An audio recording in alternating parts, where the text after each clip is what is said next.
Bismillahirrohmanirrohim. Assalamualaikum warahmatullahi wabarakatuh.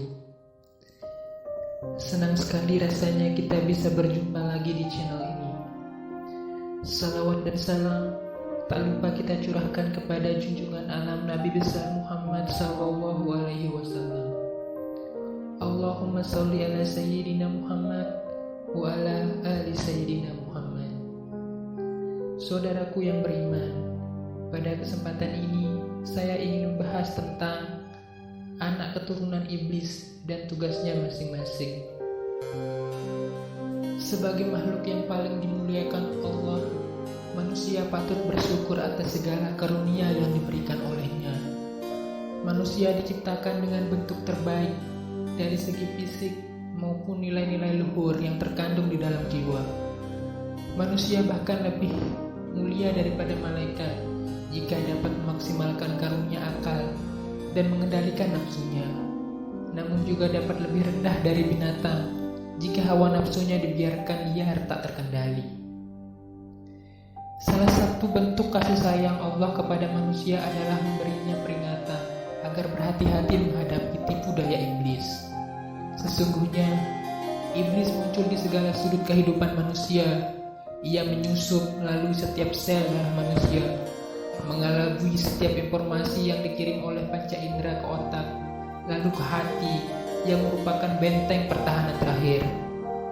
Allah secara terang-terangan menyebut bahwa iblis adalah musuh yang nyata bagi manusia. Dalam firman-Nya, "Bukankah aku telah memerintahkan kepadamu, wahai Bani Adam, supaya kamu tidak menyembah syaitan? Sesungguhnya syaitan adalah musuh yang nyata bagi kamu." Quran Surat Yasin ayat 60. Iblis sangat membenci kepada anak cucu Adam karena dendam kesumat yang melandanya.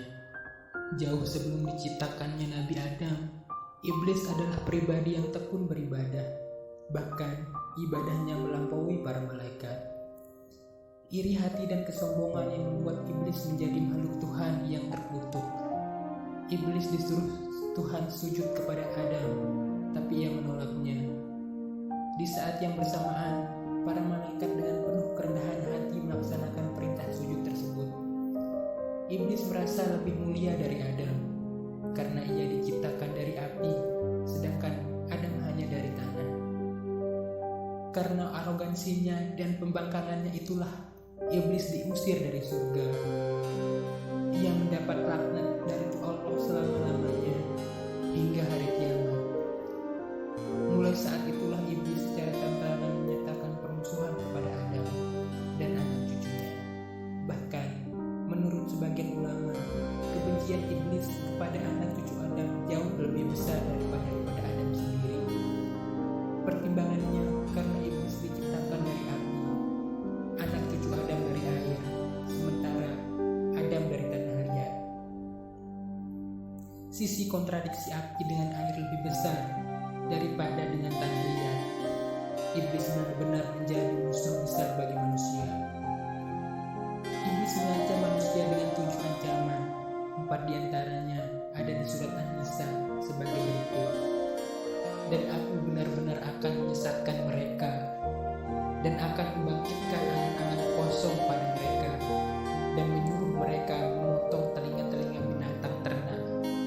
Lalu mereka benar-benar memotongnya, dan akan aku suruh mereka mengubah ciptaan Allah, lalu benar-benar mereka mengubahnya. Barang siapa yang menjadikan syaitan menjadi pelindung selain Allah, maka sesungguhnya ia menderita kerugian yang nyata." Quran Surat An-Nisa ayat 119. Dan 3 di surat Al-A'raf. Iblis menjawab, "Karena engkau telah menghukum saya tersesat, saya benar-benar akan menghalang-halangi mereka dari jalan engkau yang lurus.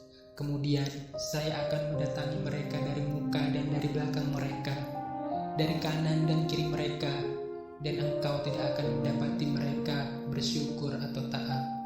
Quran Surat Al-A'raf ayat 16-17. Keturunan dan prajurit iblis berikut tugas-tugasnya. Seorang pakar tafsir terkemuka, Imam Mujahid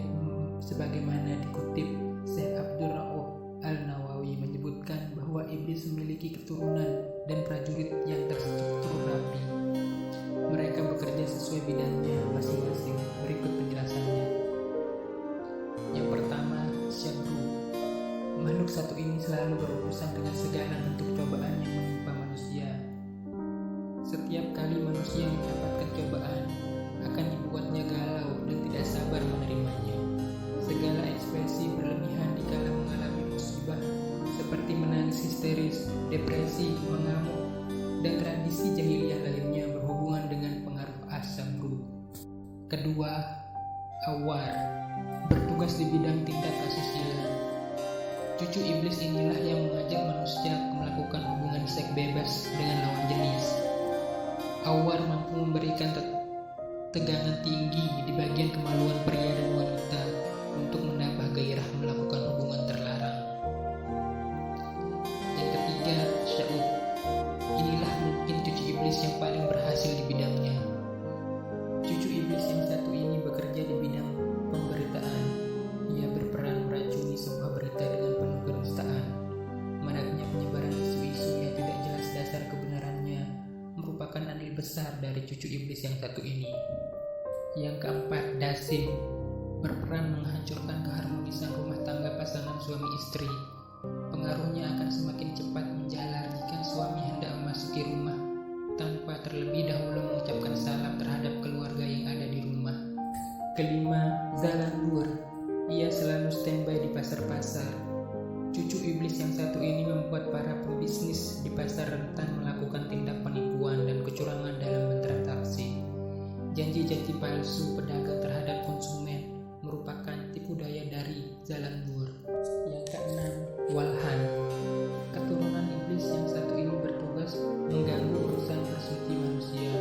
Setiap manusia dibuatnya selalu ragu-ragu dan was-was saat mandi atau aktivitas lainnya. Walhan mempengaruhi manusia untuk menggunakan air secara berlebihan. Yang ketujuh, kansat, anak iblis satu ini secara khusus mengganggu sholatnya manusia. Anak cucu Adam dibuatnya malas sholat, melanggar etika sholat, melakukan hal-hal yang dapat membatalkan sholat, tidak khusyuk saat sholat, dan lain sebagainya. Masih banyak lagi beberapa tentara iblis yang bertugas membawa misi besar penyesatan terhadap manusia secara massal. Menurut satu riwayat, setiap hari iblis bisa melahirkan anak dengan jumlah besar sesuka dia. Setiap prajurit yang berhasil menyesatkan manusia dijanjikan iblis mendapatkan mahkota yang tinggi sebagaimana disebutkan dalam hadis riwayat Ibnu Hibban, Al-Hakim, dan Al-Tabrani. Iblis dan para prajuritnya sadar bahwa vonis kutukan Tuhan tak akan pernah dicabut kembali, sehingga mereka bergerilya bahu-membahu dari generasi ke generasi dengan satu misi untuk menjerumuskan manusia yang mereka anggap sebagai anak emas Tuhan. Oleh sebab itu, penting bagi kita manusia untuk mewaspadai gerakan mereka, diantaranya dengan memperbanyak zikir, memperbanyak sholat, rajin membaca Al-Quran, bersedekah, menebar kedamaian antar sesama, dan amal ibadah lainnya yang dapat membentengi manusia dari gangguan iblis. Godaan iblis tidak hanya kepada orang-orang awam, tapi juga menyerang orang-orang yang saleh dan ulama, bahkan lebih gencar. Setinggi apapun kualitas ibadah dan keilmuan manusia, iblis akan terus berusaha menyesatkannya selama manusia masih hidup. Tidak sedikit mantan orang soleh dan ulama yang dijerumuskan iblis sehingga mengalami akhir hayat yang buruk. Na'udzubillahi min dzalik. Oleh karenanya, para ulama tasawuf mengajarkan agar kita tidak mudah beranggapan buruk kepada orang lain, sebab kita tidak akan pernah mengetahui akhir dari kehidupan kita sendiri. Mudah-mudahan video ini dapat bermanfaat bagi kita semua. Semoga Allah senantiasa mengabulkan doa dan harapan kita dan menerima amal ibadah kita. Amin ya rabbal alamin. Assalamualaikum warahmatullahi wabarakatuh.